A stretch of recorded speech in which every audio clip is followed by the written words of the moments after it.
Hello les devs, content de vous retrouver pour cette nouvelle vidéo sur les tutoriels de base. Bienvenue aux nouveaux qui passent par là. Si vous êtes nouveau, inscrivez-vous hein, et mettez un petit like, comme ça vous loupez rien. Avant de commencer et vous dire sur quoi on va parler, je voulais m'excuser. La semaine dernière, il n'y a pas eu de tuto. Je n'ai malheureusement absolument pas eu le temps de tourner. J'étais très occupé. Donc là, j'ai pris 5 minutes et j'ai fait le tuto complet. Et la semaine prochaine sera fait. Vous aurez une semaine de tuto. Pas de perte de temps pour ceux qui utilisent mes vidéos pour apprendre. Là, aujourd'hui, on va voir les tableaux, les listes et la modification des tableaux. L'objectif, c'est d'apprendre à correctement les utiliser et à les parcourir. Je vous laisse avec l'intro, on se retrouve juste après pour faire le tuto.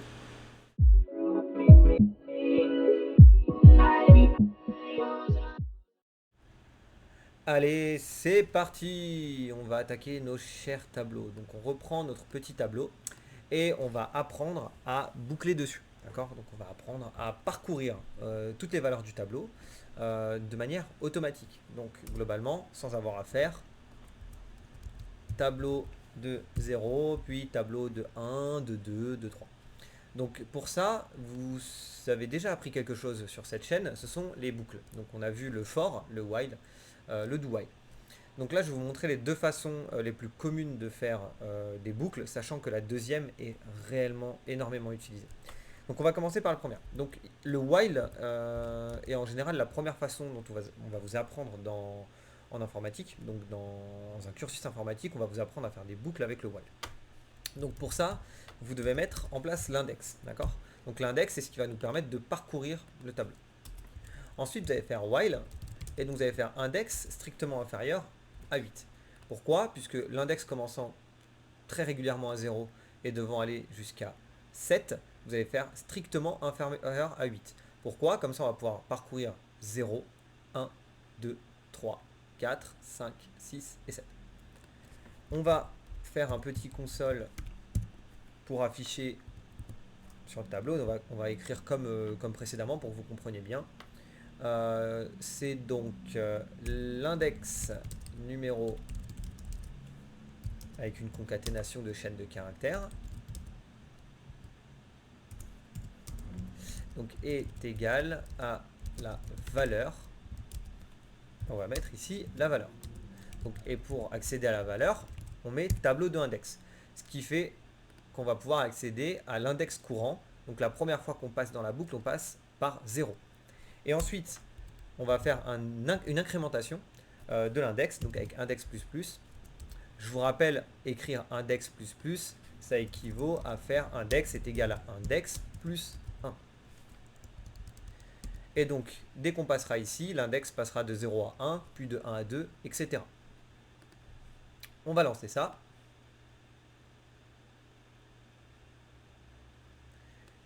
Et voilà. Donc on voit bien que l'index numéro 0, 1, 2, 3, 4, 5, 6, 7 est égal à la valeur 1, 2, 3, 4, 5, 6, 7, 8. Et je vais rajouter un petit espace ici pour que ce soit plus propre. Donc on voit bien que le parcours a été automatique. Donc là on a parcouru la totalité du tableau. Vous n'êtes bien sûr pas obligé de parcourir la totalité du tableau. Si je mets inférieur ou égal à 4, eh bien on va parcourir uniquement sur 0, 1, 2 et 3. Donc les 4 premiers. Je relance le projet. Et donc là, vous voyez qu'on a parcouru que les 4 premiers. Très bien. On ferme le terminal. Donc ça, c'est la première façon. Mais on a vu le for. Le for est beaucoup plus compact et va nous éviter de faire la déclaration de l'index ici et la concaténation ici. Donc je vous montre. Vous allez voir que ça ne va pas changer grand-chose. Je copie-colle simplement le console pour se faciliter la vie. Donc on va faire un for de int index égale 0. Index strictement inférieur à 8, ça ne change pas. Et c'est ici qu'on va mettre notre incrément, donc index plus plus. Donc en fait, cette ligne va faire exactement la même chose que le while. Ici, je reprends mon console.writeLine, je rejoue. Et donc voilà, hein, exactement la même chose, 0, 1, 2, 3, 4, 5, 6, 7 pour 1, 2, 3, 4, 5, 6, 7, 8. Ça n'a absolument pas changé. Bon, pour l'instant, vous avez un problème, c'est que vous êtes en train d'écrire en dur la valeur 8. Et ça, c'est pas pas normaliser, il ne faut pas faire ça, en fait, c'est pas normal. Simplement pourquoi? Puisque votre tableau, si vous ne l'avez pas à cet endroit, vous ne pouvez pas connaître potentiellement la longueur. Et vous n'allez pas vous amuser à aller chercher dans le fichier et dire, ah ok, le tableau, bah, il est de cette taille-là, donc je vais prendre cet index, je vais prendre cette valeur, pardon, pour borner mon index. Le problème, c'est que ça marche très bien avec les tableaux qui sont de taille fixe, ça va plus marcher avec les listes. Vous êtes en plus en taille dynamique, donc il ne faut surtout pas faire ça. Ce qu'il faut faire, c'est faire tableau.length. Et en fait, tableau.length va être égal à 8 et on va avoir exactement le même résultat. Voilà, donc maintenant vous savez parcourir un tableau soit en intégralité, soit partiellement, et en utilisant en plus la taille du tableau pour ne pas être bloqué par rapport à ça. On passe à la suite et on va parler maintenant des listes dynamiques. Ok, on a fait nos chers tableaux fixes, donc on a dit qu'on allait faire les listes. Vous allez voir, l'avantage, c'est que les listes, ça fonctionne pareil, d'accord? Donc mon tableau, on va le changer en liste, et vous allez voir que ça va absolument rien changer au fonctionnement. Donc je vais faire liste. Liste de int, donc ça change pas. Ici, donc vous voyez qu'on mettait int avec des crochets. Ici, on va utiliser les génériques, donc on verra ça bien plus tard dans la chaîne. Mais globalement, en fait, la liste est un type, et vous allez mettre entre chevrons, donc le chevron c'est le supérieur et l'inférieur, le type que vous voulez. Donc on peut mettre int, string, double, quoi que ce soit. Donc là, on va être en int. On va l'appeler tableau. Je vais faire une new list de int de cette façon-là. Et je peux la concaténer comme ça. Et donc, vous allez voir. Ici, je vais reprendre mon index 4. Et ça va fonctionner exactement de la même façon. Donc, on va juste attendre gentiment que ça se lance. Voilà. Et donc, de la même façon, 0, 1, 2, 3, 4. 1, 2, 3, 4. 1, 2, 3, il n'y aura pas de 4. Donc ça fonctionne exactement de la même façon. Et pour le for, si je reprends la boulette, si je reprends le for, ici, la seule chose qui va changer, c'est que la méthode pour récupérer la taille d'une liste, c'est pas la même que pour un tableau. C'est un peu bizarre. Mais ça va être un count, d'accord? Donc en anglais, count, compter. Et donc vous allez voir que là, de la même façon, on a exactement la même chose que pour un tableau. Donc, je vous ai dit tout de même que c'était quelque chose de dynamique, d'accord? Si je reprends mon tableau, ici, et que je mets par exemple 9, il va me râler dessus. Il me dit, voilà, la taille ne correspond pas aux valeurs données. Très bien. Et si je fais ça,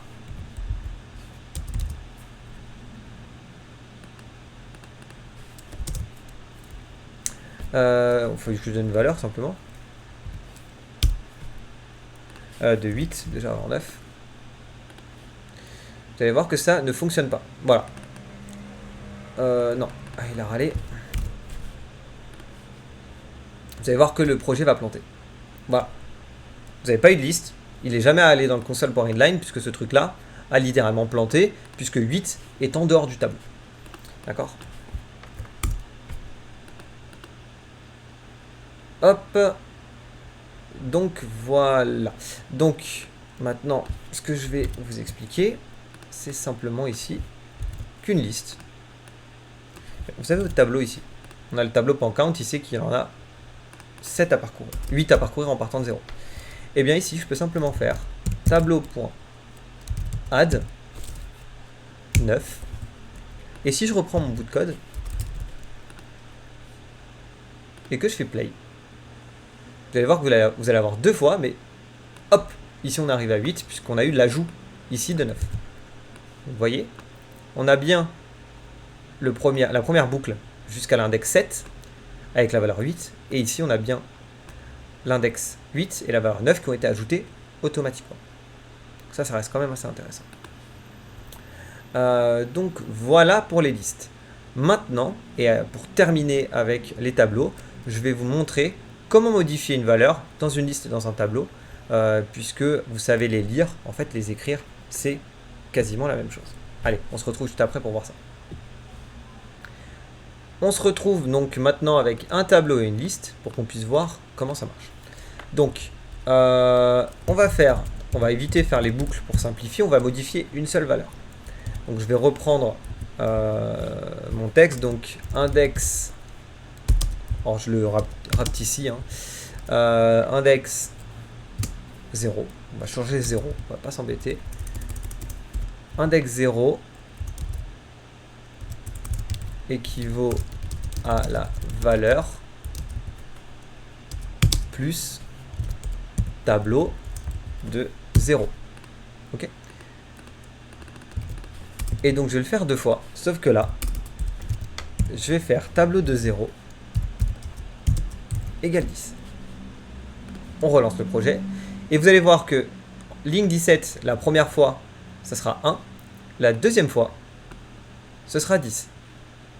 Et bien sûr, toutes les autres valeurs n'ont pas été modifiées, uniquement celle de l'index 0. Voilà. Puisque là, le tableau en mémoire est automatiquement accessible, donc vous pouvez automatiquement changer la valeur. Maintenant, on va faire pareil avec la liste. Et cette fois, on va changer en 1, parce que je n'ai pas envie de changer 2 fois 0. On va mettre la liste. On va effacer ça, comme ça la console, il n'y aura pas trop. Donc liste de 1 est égale à 11. Et donc vous voyez ici, au niveau de la syntaxe, ça râle pas, c'est exactement identique. Voilà.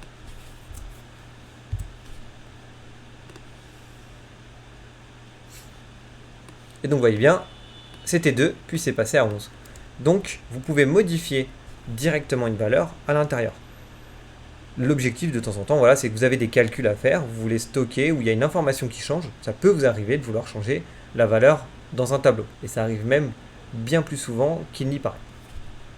Voilà, maintenant vous savez utiliser des tableaux, les déclarer, les parcourir, les lire et les modifier.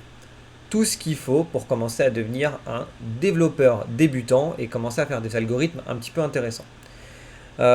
Pour la prochaine session, eh bien, je vous préparerai un petit exercice. Comme ça, vous pourrez vous entraîner et pratiquer tout ce qui a été vu jusque-là pendant les tutoriels de base. On va également en profiter pour introduire une nouvelle chose de l'informatique.